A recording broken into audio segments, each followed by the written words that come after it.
Pada kesempatan kali ini kami akan menjelaskan tentang AI dan hilangnya jenis-jenis pekerjaan tertentu.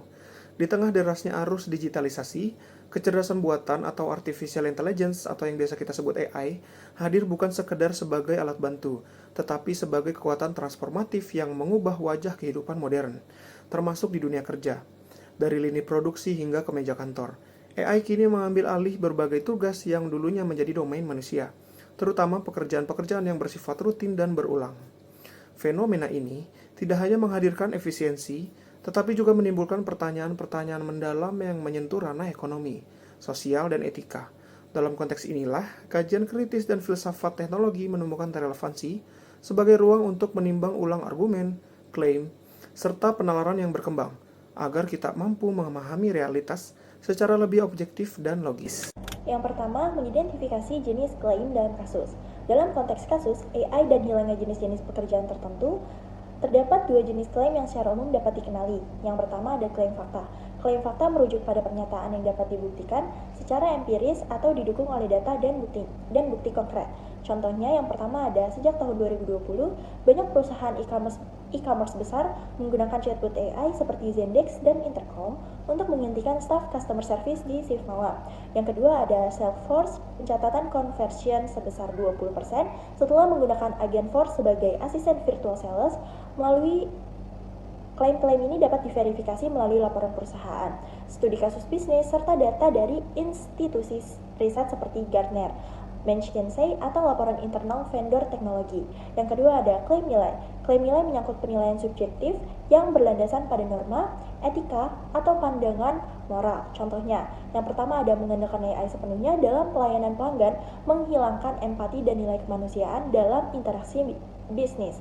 Yang kedua, menggantikan tenaga kerja manusia dengan chatbot tanpa skema pelatihan ulang adalah bentuk ketidakadilan terhadap hak ekonomi pekerja. Yang ketiga ada menempatkan sistem AI sebagai ujung tombak penjualan. Bisa menurunkan kepercayaan pelanggan karena percakapan tidak terasa autentik. Pernyataan-pernyataan ini tidak bisa diuji secara empiris, tetapi dapat dibahas melalui pendekatan etika teknologi, hak pekerja, dan kepuasan emosional pelanggan. Kemampuan membedakan jenis klaim ini menjadi penting dalam menganalisis argumentasi kebijakan adopsi AI, baik sisi efisien bisnis maupun tanggung jawab sosial perusahaan. Produk AI bukan hanya berdampak teknis, tetapi juga membawa konsekuensi nilai yang dapat dipertimbangkan secara menyeluruh. Analisis kritis kasus menggunakan teknik 4W1H, yaitu untuk what, who, where, when, and how. Digunakan untuk menggali pemahaman menyeluruh atas kasus ini. Yang pertama ada what. Apa yang terjadi? Telah terjadi pergeseran besar dalam struktur ketenaga kerjaan akibat AI dalam berbagai sektor industri, khususnya yang berkaitan dengan pekerjaan yang dapat diotomatisasi. Lalu, who, siapa yang terdampak? Pastinya pekerjaan terdampak secara umumnya berasal dari sektor dengan keterampilan rendah hingga menengah, seperti operator, kasir, sopir, dan staf administrasi. Namun profesi-profesi lain yang berbasis data seperti analis juga mulai terkena dampaknya. Lalu where, di mana hal ini terjadi?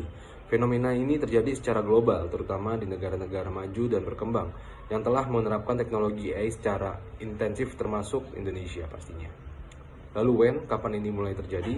Perubahan signifikan mulai terlihat sejak satu dekade terakhir yang semakin dipercepat pasca pandemi COVID-19 yang mendorong percepatan digitalisasi di berbagai sektor. Lalu how, bagaimana ini terjadi? Perusahaan-perusahaan mengadopsi AI sebagai strategi efisiensi biaya, peningkatan produktivitas, dan pengurangan ketergantungan pada tenaga kerja manusia dalam tugas-tugas rutin. Penggunaan AI dalam sektor industri mampu meningkatkan efisiensi operasional, mengurangi kesalahan manusia, dan mempercepat proses kerja, sehingga dapat memberikan keuntungan efektif bagi perusahaan. Namun, jika penggantian tenaga kerja manusia oleh AI tidak diimbangi dengan adanya kebijakan pelatihan ulang ke bidang lain, maka hal ini dapat memperburuk ketimpangan ekonomi dan meningkatkan angka pengangguran. Kedua pandangan ini menunjukkan pentingnya pendekatan yang seimbang dalam menyikapi kemajuan teknologi, agar hal positifnya dapat dimaksimalkan dan hal negatifnya dapat diminimalisir. Pola deduktif spesifik dalam analisis kasus terbagi dalam 5 poin, yaitu 1. Modus ponen atau penegasan afirmasi. Jika suatu pekerjaan dapat diotomatisasi, maka AI akan menggantikannya. Pekerjaan kasir dapat diotomatisasi, maka AI akan menggantikan pekerja kasir. 2. Modus tollens atau penegasan negasi. Jika AI menggantikan pekerjaan, maka pekerjaan tersebut akan hilang. Pekerjaan sales tidak akan hilang, maka AI tidak menggantikan pekerjaan sales. Yang ketiga, disjungtif atau pilihan alternatif. Perusahaan akan menggunakan AI atau tetap menggunakan tenaga kerja manusia. Perusahaan tidak menggunakan tenaga kerja manusia, maka perusahaan menggunakan AI. 4. Hipotesis atau silogisme bersyarat. Jika AI terus berkembang, maka pekerjaan yang dapat diotomatisasi akan tergantikan. Jika pekerjaan tergantikan, maka angka pengangguran dapat meningkat. Maka, jika AI terus berkembang, angka pengangguran dapat meningkat. Yang kelima, dilema atau pilihan sulit. Jika perusahaan menggunakan AI, maka banyak pekerja kehilangan pekerjaan. Jika perusahaan tidak menggunakan AI, maka perusahaan akan kalah bersaing. Maka, perusahaan harus memilih antara efisiensi berbasis AI atau resiko kalah dalam bersaing. Contoh argumen induktif spesifik yang pertama di Amerika Serikat, penggunaan robot di gudang Amazon telah mengurangi kebutuhan akan pekerja logistik. Hal serupa juga terjadi di Jepang dan di Eropa. Oleh karena itu dapat disimpulkan bahwa penggunaan AI cenderung berdampak pada pengurangan tenaga kerja manusia di sektor logistik secara global. Untuk contoh yang kedua, beberapa bank di Indonesia telah menggantikan layanan pelanggan manual dengan chatbot berbasis AI.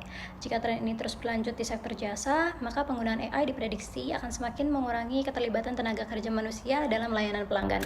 Lalu, ada analisis berpikir atau logical fallacies. Logical fallacies ini ada dua. Yang pertama ada slippery slope atau tebing licin.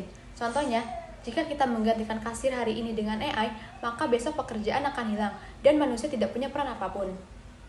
Argumen ini sangat melebih-lebihkan karena tidak adanya dasar logis yang kuat. Yang kedua, ada false dilemma atau pilihan palsu. Contohnya, kita hanya punya dua pilihan. Yang pertama, menggunakan AI dan memecat semua pekerja, atau menolak AI dan perusahaan akan bangkrut.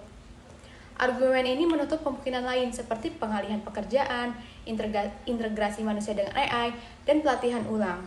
Dengan semakin meluasnya penggunaan AI dalam bidang customer service dan sales, penting bagi kita tidak hanya memahaminya dalam sisi teknologinya saja, tetapi kita juga harus tahu dampaknya terhadap manusia dan etika kerja. Pemisahan antara klaim fakta dan klaim nilai memungkinkan kita melihat persoalan ini secara lebih utuh, dengan menggabungkan data objektif dalam pertimbangan moral yang lebih mendalam. Karena pada akhirnya, keberhasilan teknologi AI tidak dapat diukur dalam efisiensi sistem saja, tetapi juga kemampuannya dalam menjaga kualitas interaksi dan nilai kemanusiaan terhadap transformasi digital.